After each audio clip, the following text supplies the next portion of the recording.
unless you go through it, like, it's so hard to explain, because I believe my son is a miracle, and the reason I also feel like the reason why I found out that I have cancer is because of him. So I feel like, in a way, like, he was sent to us to warn us, like, hey, that something's not right.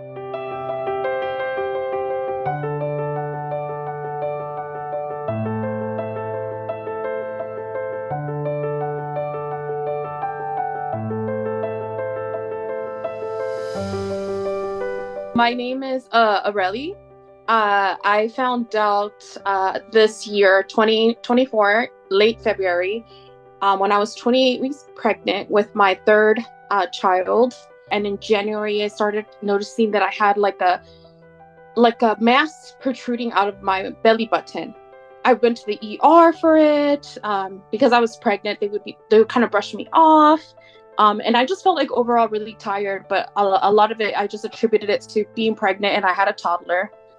When somebody paid attention was when I went to the ER the last time, which was on the 25th of this year, in February. And the mass protruded so badly that I started leaking. And I was like, leaking is not normal. And the surgeon that saw me at the hospital said, we need to do surgery. Your baby's going to be fine. We were really scared, but in that moment, I trusted the surgeon very much so. And they removed the mass from that area. And then the next day, we got the news that it was cancer, that it was cancerous. And then eventually we got the news that it was the gastric adenocarcinoma, stage 4, and that we needed to start treatment right away. They told me they would do some treatment while I was pregnant. So I got port placement. The day after my port placement, I had my first treatment. It was the FLOT. April 16th is when they decided to do my C-section to give birth to my son. My son was, all the NICU, he was monitored every day since the surgery. So from February, March, April, every day, NST day, night. I was hospitalized for 2 weeks, making sure he was okay.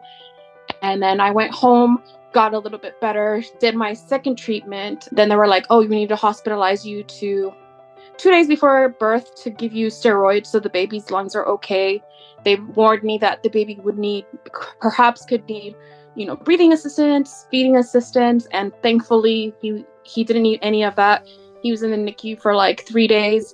I think I gave birth on a Tuesday, and we took him home like that weekend. I believe my son is a miracle, and the reason I also feel like the reason why I found out that I have cancer is because of him. So I feel like, in a way, like, he was sent to us to warn us, like, hey, that something's not right. It is bittersweet, but if we did our best to get through the hard moments and just focus on my son. And thankfully, while I was going through everything, it's, you would think that I would be extremely worried about my child. It's because you don't hear often, like, going through chemo while you're pregnant. When I tell people that, they're like, they don't believe it. I wasn't scared for my son. I felt like he was safe.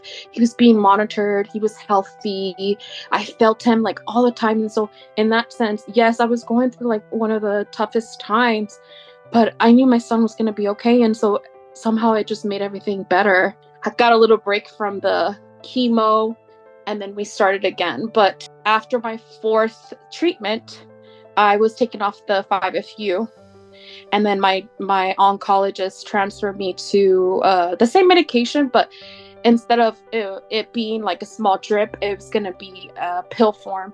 And I would have to take it like during my first infusion day, I would start it, and then 14 days, and then I would get a break. So then my sessions since then have been every 3 weeks. In the beginning, you're lost. And so I think it's okay to have that lost time and just lean on your support system. I've reached out to support groups with cancer and my type of cancer and moms that have had cancer during pregnancy. And it's all over the same story. Like, we're not heard. And so I think advocacy, learning, educating yourself, reaching out to support, again, just making sure that you're being heard, that when you go to that emergency room, like, no, please run this test because something's not right. This isn't my normal. And if they say they take you away, go back, go to another one. Because I had to do that. I went to multiple different ERs because they were not listening. And when you have those bad days, reach out to whoever you trust, or you don't have to, just, cry in the shower. I do that a lot. I have kids. I talk to my husband and whoever, again, my best friend who's gone through it. And I'm so thankful for the support groups that I've joined that have educated me, and I've learned through them a lot. So when you're ready, do those things to advocate for yourself. So find a community.